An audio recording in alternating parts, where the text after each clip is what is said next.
Spoiler alert! The third episode of Apple TV Plus's Dark Matter delves into the concepts of interdimensional travel and the multiverse and how they relate to Jason 2's Joel Edgerton enigmatic box. On May 8, Apple TV Plus debuted Dark Matter, a two-part series that brought Blake Crouch's best-selling science fiction book to life. After spending the evening honoring his friend's achievements, Jason Dessen is abducted in the first scene of the series. When it turns out that the kidnapper is actually Jason from a different universe, the original Jason is soon compelled to enter that alternate reality. The primary character of Dark Matter is a physicist, which is the entire reason why the imposter Jason is able to pull off this universe exchange. With his degree in science, the original Jason leads a very typical life, taking care of his family and working as a professor. But Jason 2 goes above and beyond with his expertise and degree, building a business that can accomplish a plethora of incredible things. This includes the use of interdimensional travel, which Jason 2 pulls together on his own to grasp the life he was denied and marry Jennifer Connelly's character Daniela in spite of his lack of professional success. They were trying to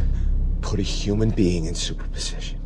Welcome to Movie Spy. Episode 3 of Dark Matter describes how Jason 2 uses interdimensional travel. Jason and Ryan are piecing together the operation of the box. Instead of relying on the extraordinary to explain its existence, Dark Matter is able to reason through its multiverse thanks to Jason's background in science. In addition, Dark Matter Episode 3 delves into the mechanics of interdimensional travel in the Apple TV Plus series, exposing the measures taken by Jason 2 to achieve this kind of feat. It's the same reasoning as in Crouch's book, and it helps the original Jason get out of this weird universe he's been thrown into. Even with his newfound knowledge of dimension hopping, returning to his own realm won't be simple. In the first episode of the box, Jason discovers that his employment at Velocity gave him the opportunity to covertly construct a portal to other worlds. He accomplishes this by using the huge hangar, which goes by the name box, that he emerges from. Interdimensional travel is made possible by the environment the box creates, not by the box itself. Velocity's hangar combines a mind-altering medicine developed by Ryan with the ability to place individuals in superposition, where they can choose between many outcomes, or, in this case, realities, and exist in multiple states at once. Why Ryan's medicine is required to enter other dimensions. It keeps consciousness from causing decoherence in a person. Jason informs Ryan that it is theoretically impossible to put a human in superposition since the person's consciousness would prevent it from functioning. In Dark Matter Episode 3, human consciousness would observe the world around it and make decisions to keep itself from entering that state. Jason clarifies, saying that it would cause everything to decohere, turning off the observer effect, which keeps the brain from realizing its current situation and allows it to consider alternative scenarios, would be the only way around this. This is where Ryan's medication helps, since it momentarily disables the brain regions responsible for this. Ryan claims that his medication modifies the brain chemistry of the prefrontal cortex, temporarily sleeping the systems responsible for decoherence. This makes it possible for people to access different worlds while remaining unaware of their current condition of existence. This, of course, is only the beginning of Dark Matter's interstellar trip. It's also critical that the person in question cannot be perceived by others. What the box does in Apple TV Plus's Dark Matter explained, humans can't get to a superposition with outside observers. No one, not even the people in their immediate vicinity, can see a person who is existing in more than one condition at once in their current reality. In Apple TV Plus's Dark Matter, Ryan's medication solves the latter problem, while Jason 2 gets over the former challenge thanks to the box. The box makes sure that whoever is injecting themselves with Ryan's serum cannot be seen by anybody else. They can then just visualize the world and the results they wish to see come to pass. Then, just like Jason 2, they will be able to go to any reality they want. In Dark Matter, the original Jason teases the science underlying the box early on by having him teach a course on Schrodinger's cat. According to this thought experiment, a cat kept within a deadly-looking box can exist in two different realities up until the box is opened. The cat may conceivably be considered both alive and dead because no one can see it. These two scenarios place the cat in the same superposition that Jason 2 aims for in Dark Matter and eventually does. Naturally, the TV series and book expand on this, since Jason 2 appears to be able to exist in an infinite number of states. With Velocity's hangar and Ryan's medication that changes the brain, Jason 2 is able to imagine a multitude of possible outcomes for his life. This is how he discovers the version of events in which he gets married to Daniela and has a kid. In this way, real scientific theories are used in Crouch's novel and its Apple TV Plus adaptation to create yet compelling multiverse fiction. Dark Matter explains its multiverse story using actual science. This enhances the sci-fi series' credibility. Even if the scientific achievements depicted in Apple TV Plus's Dark Matter have never been achieved in real life, the show's premise is made far more credible by the fact that it draws upon true theories and thought experiments. The extraordinary is typically used in multiverse stories to explain why characters may access multiple universes. This is demonstrated to viewers by superhero narratives like Invincible and the MCU. Dark Matter explores how interdimensional travel might be possible in theory, utilizing science and the human mind, as it is unable to rely on magic or abilities to open the doorway to other dimensions. Even though the plot of Dark Matter appears a little unbelievable, the Apple TV Plus series gains credibility from the fact that its lead character is a physicist. This man has an enormous amount of scientific knowledge and an entire company's worth of resources at his disposal, so if anyone could figure out the code to enter parallel universes, it's him. Though the revelations leading up to Jason 2's discovery are reasonably clear after episode 3, future episodes of Dark Matter may go more into it. It will be intriguing to observe how the first Jason and Amanda manage their transition into different realities.